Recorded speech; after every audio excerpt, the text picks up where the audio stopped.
Sometimes at night I would look up into the sky and look up at the stars, and I would say, God, if you're up there and you can hear me, I want to get out of this place alive.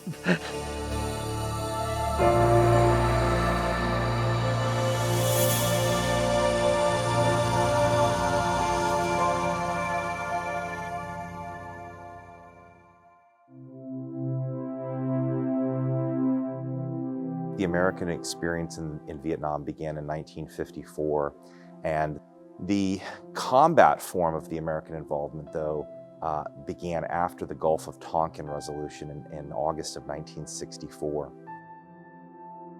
The Americans were in Vietnam after 1954 in various forms for the purpose of preventing South Vietnam from falling under the control of communists in North Vietnam. The American president at the time was a Democrat named Lyndon Johnson.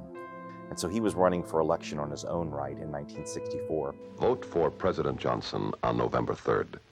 The stakes are too high for you to stay home. The person he was facing off against was Barry Goldwater, a Republican from Arizona. And Goldwater had been challenging LBJ on the campaign stump, claiming that Johnson was insufficiently rigorous in his opposition to the spread of communism, particularly in Vietnam. The events in August of 1964, in which there were a couple of American naval ships that it appeared they had been attacked by North Vietnam, and Johnson used this as a pretense then or as a justification for asking Congress to give authorization for the Americans to begin military operations. There was a draft on at the time, and I knew about it, but I was in college. If you stayed in college with a 2.0 grade point average or higher, you didn't get drafted. I checked my grade point average every time I got a grade, and my grade point average was 1.8 when I went down to see the recruiter and join the Army. I did spend 2 years in the Vietnam War, and I brag about the fact that I got to see both wars. I was actually there for General Westmoreland was the first commander, and his job was to attack the enemy and wipe them out. He was fighting more or less a true battle like we did in World War II or World War I. And it was really hard because it was guerrilla warfare.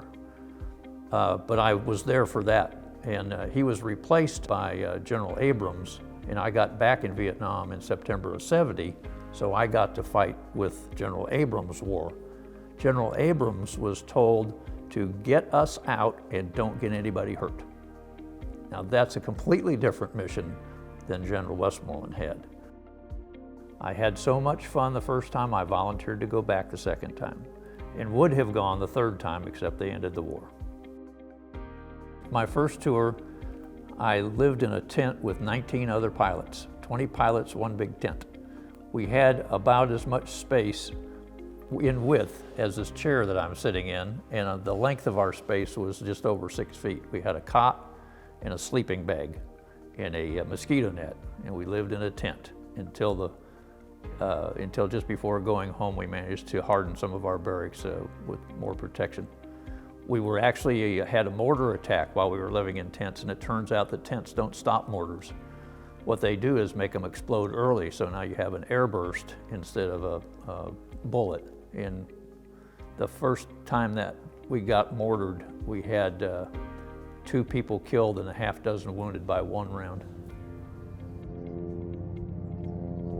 I flew the Skycrane CH-54 my second tour, and they were capable of hauling very heavy loads. We were getting ready for an operation called Lam Son 719 up in the northern part of South Vietnam. And it was kind of weird for us to be asked to go participate in that because there were high possibility there was going to be shooting. But what we did was we came up and hooked up to a dozer, and it was a sling load. We hauled it out to this little hilltop, dropped it off, and then we went and got another bulldozer and hauled it to a different hilltop. We did that all day long, and the next day we came back up, and the dozers were gone, but on the hilltop there was an artillery position.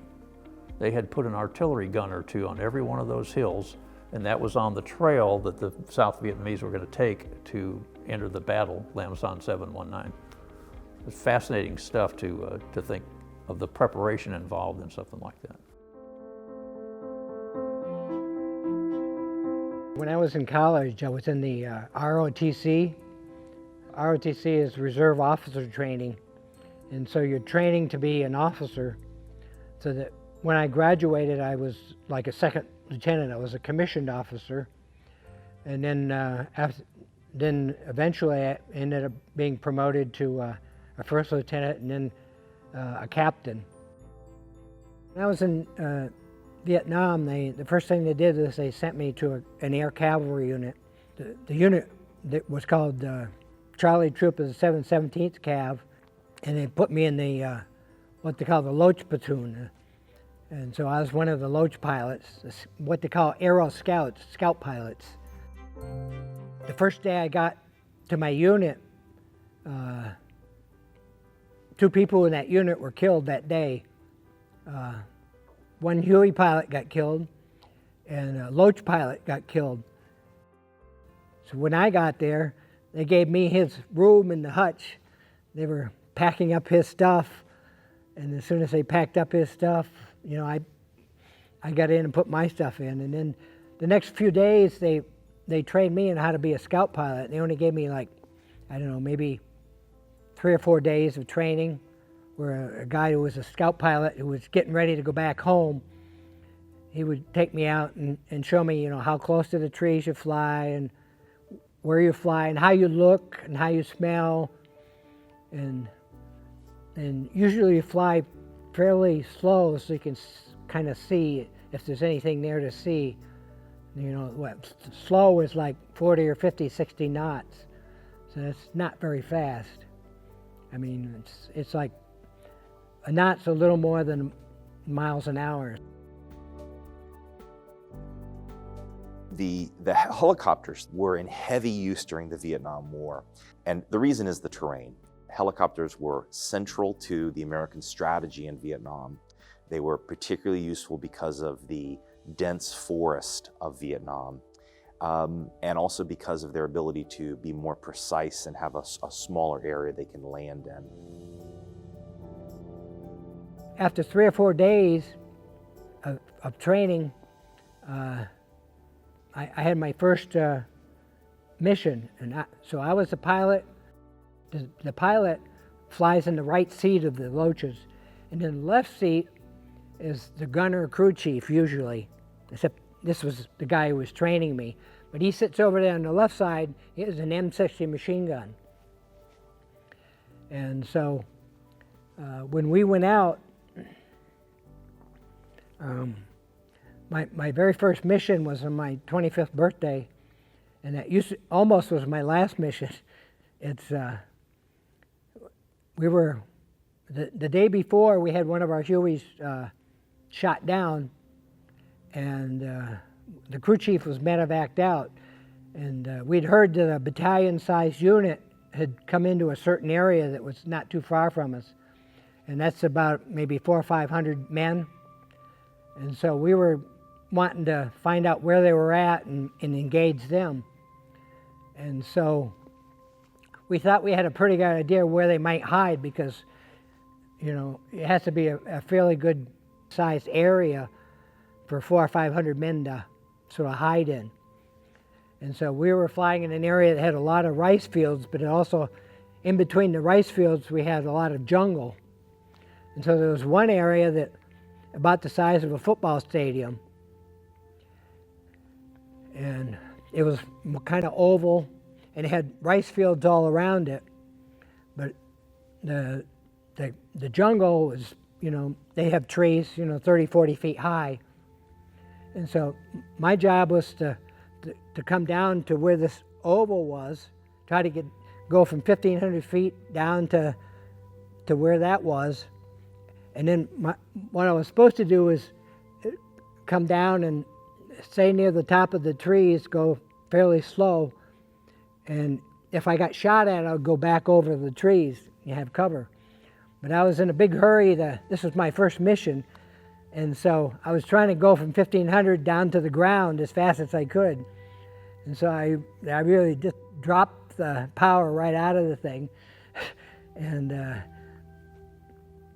kind of was diving to the ground, and I was going a lot faster than I was intended to go. I was supposed to end up at about 60 knots, but I was going about 100, 110, about max speed. And when I got to the trees, I was going so fast that I shot right out into the open and out in the rice fields. And I was way away from the trees. And as soon as I got out there, all of a sudden I saw this whole tree line. I was looking like all down the football field, and it was what we call muzzle flashes. They're flashes of light. Every time you see a muzzle flash, you know somebody just shot a bullet like right at you.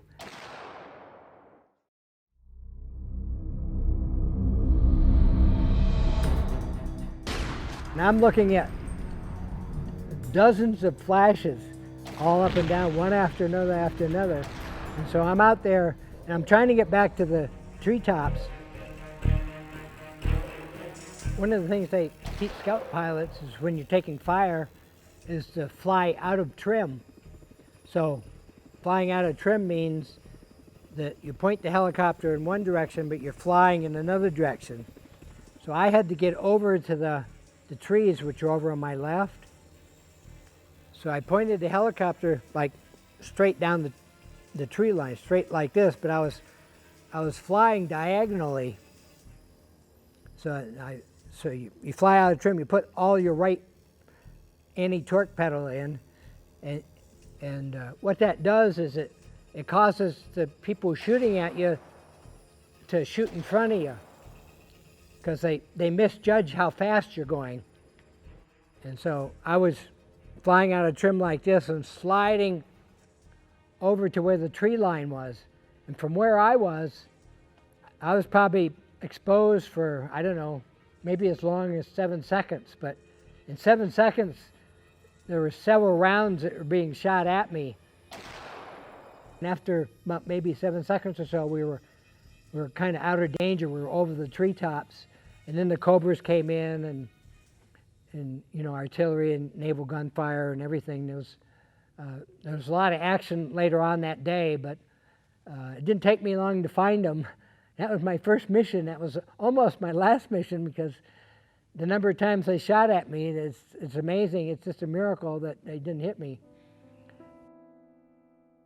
At the age of 20, I turned 21 in Vietnam. And after I got drafted and went through my training, I spent a year in Vietnam as a radio operator. About the last 4 weeks of my tour, I had to go to the hospital.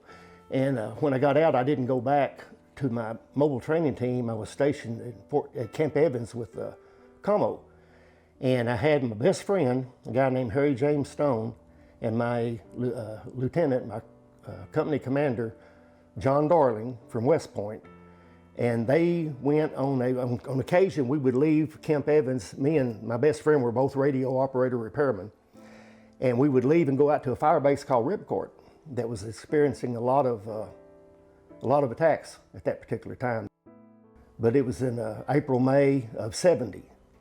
And so every now and then my company commander would pick somebody to go with him, and he'd fly out there, and we'd go out there and work on the radios for Ripcord for a day. And sometimes we'd spend the night, sometimes we'd come back that same day. This particular day, he came in and my buddy went. He got to go.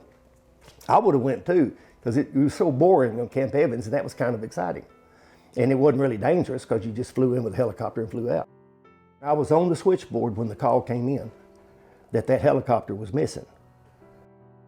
We prayed. We prayed, we were worried, we were all just like a family.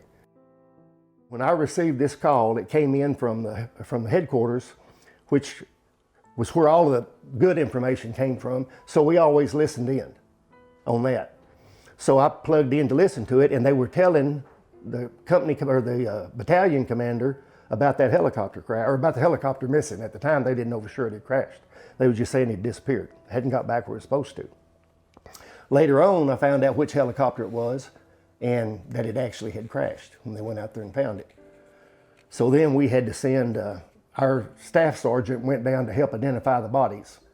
And that's where he identified my friend Harry James Stone and my company commander, Lieutenant John Darling.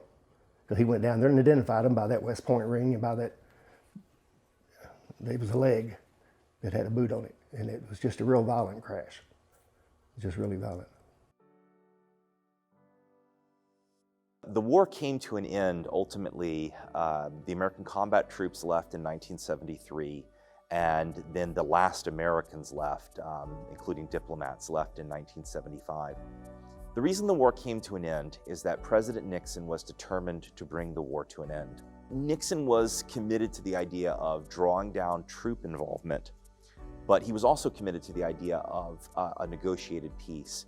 He attempted to get that peace settlement before his re-election bid in 1972.